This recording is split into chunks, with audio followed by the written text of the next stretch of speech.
നിങ്ങളുടെ favourite shows ഇനി ഒരിക്കലും മിസ്സാവില്ല. ഇപ്പോൾ C5 കാണും നിങ്ങളുടെ ഫേവറേറ്റ് ഷോസ് തികച്ചും സൗജന്യമായി.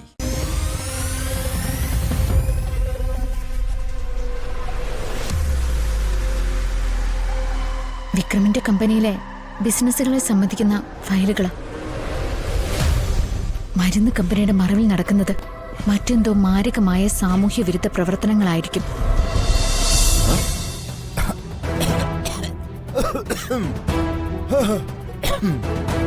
എന്തൊക്കെയായാലും കേസിൽ നിന്ന് പിന്മാറില്ലെന്ന ചേച്ചിയുടെ തീരുമാനത്തിന് മാറ്റമൊന്നും വന്നിട്ടില്ല.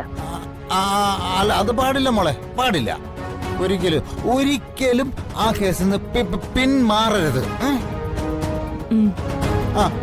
മോളെ, എനിക്കൊരു കോള് വരുന്നുണ്ട്, ഞാൻ അങ്ങോട്ട് വിളിക്കാം കേട്ടോ.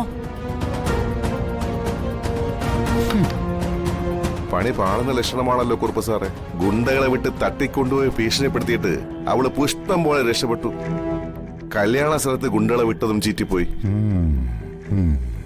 സ്വന്തം കല്യാണക്കാര്യത്തിൽ അവൾക്ക് ജാതകദോഷമാണെങ്കിലും ധൈര്യത്തിന്റെയും ചങ്കൂറ്റത്തിന്റെയും കാര്യത്തിൽ അവൾ ഝാൻസി റാണിയുടെ പുനർജന്മമാ സാറേ.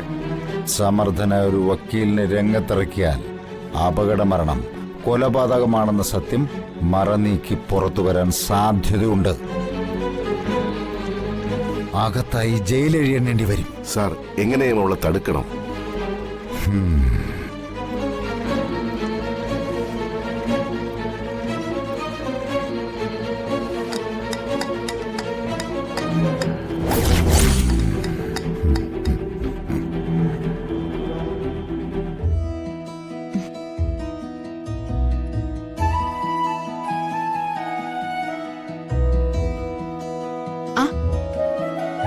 കഴിക്ക്.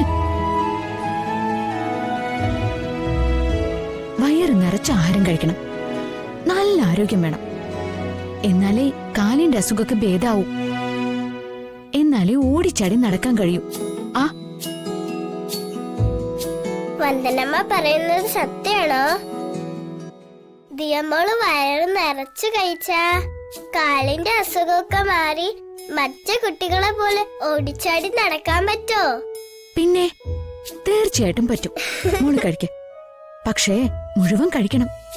എങ്കിൽ ദിയമോൾ എത്ര വേണമെങ്കിലും കഴിക്കാം.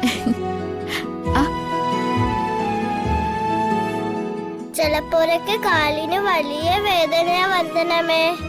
അതൊക്കെ മാറൂട്ടോ. മോള് കഴിക്ക. മോളെ, അമ്മയ്ക്ക് ഒരു സ്ഥലം വരെ പോവാനുണ്ടേ.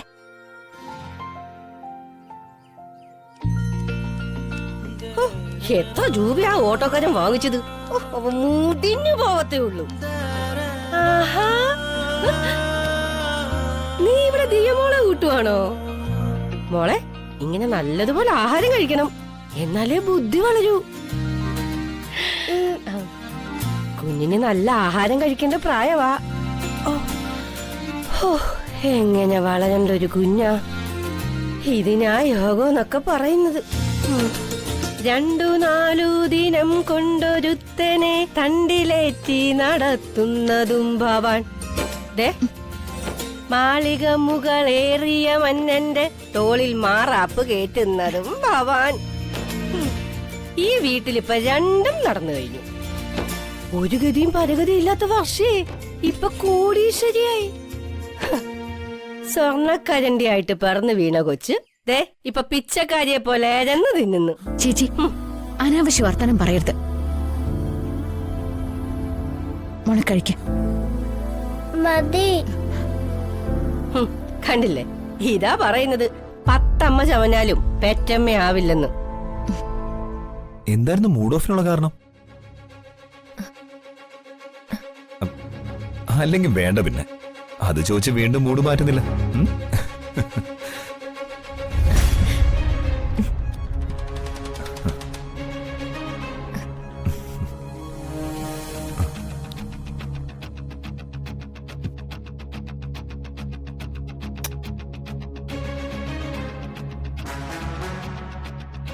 പോട്ടെ.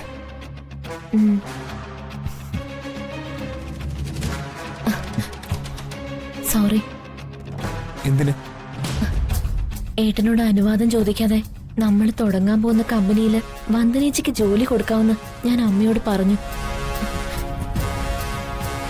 സോറി. ഞാൻ അങ്ങനെ ഒരു വാക്ക് കൊടുത്തത് തെറ്റായി പോയോ? അതെങ്ങനെയാ വർഷേ ഇതുവരെ തുടങ്ങിയിട്ടില്ലാത്തൊരു കമ്പനിയിൽ ജോലി കൊടുക്കുന്നേ? അതിപ്പോഴല്ല, കമ്പനി തുടങ്ങുമ്പോ ജോലി കൊടുക്കാന്നാ ഞാൻ. എന്താ വർഷം ഇത്? അങ്ങനെ തോന്നുന്നത് പോലെ ആരെങ്കിലും വിളിച്ച ജോലി കൊടുക്കാൻ ഇത് ഹോട്ടലോ തട്ടുകടയൊന്നും അല്ല. ഇതൊരു മരുന്ന് കമ്പനിയാ. ഇവിടെ ജോലിക്ക് ചില യോഗ്യതകളും എക്സ്പീരിയൻസും ഒക്കെ അത്യാവശ്യമാണ്.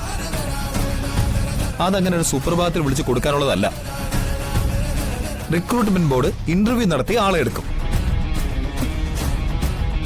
ഇത്തരം വലിയ കാര്യങ്ങളൊന്നും ഇപ്പോഴത്തെ തലയിൽ വയ്ക്കണ്ട. ആദ്യം കമ്പനി തുടങ്ങട്ടെ. പിന്നെ ഒരു കാര്യം, ഇതുപോലെ എന്ത് ചെയ്യും മുമ്പ് എന്നോട് ചോദിക്കണം. Okay?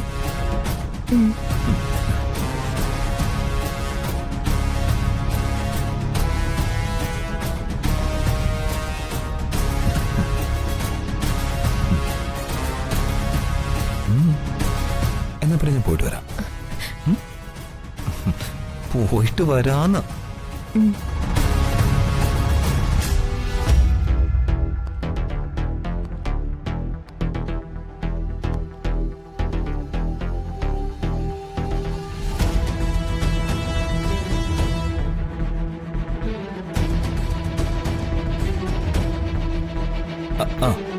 By.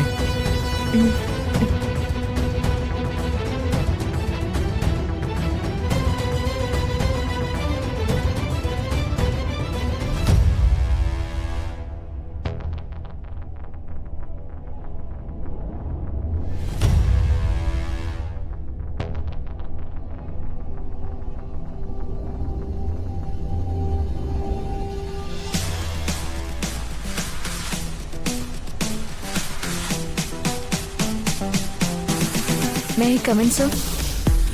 Yes, come in. Good morning, sir. Very good morning. ആരാ? ഞാൻ വന്ദന. രാജീവ് മേനോൻ സാറിന്റെ വക്കീല് SMC നായർ പറഞ്ഞിട്ട് വന്നതാ. ഓ, വന്ദന, ഇരിക്കൂ. വേണ്ട സർ, ഞാൻ നിന്നോളാം. വന്ദന എങ്ങോട്ട് അയക്കുകയാണെന്ന് SMC നായർ വിളിച്ച് പറഞ്ഞിരുന്നു.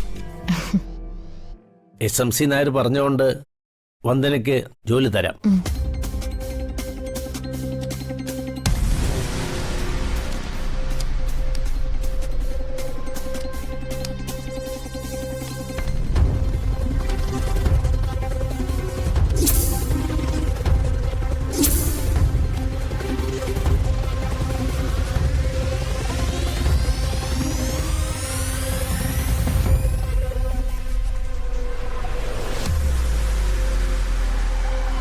വിക്രമിന്റെ കമ്പനിയിലെ ബിസിനസ്സുകളെ സംബന്ധിക്കുന്ന ഫയലുകളാ.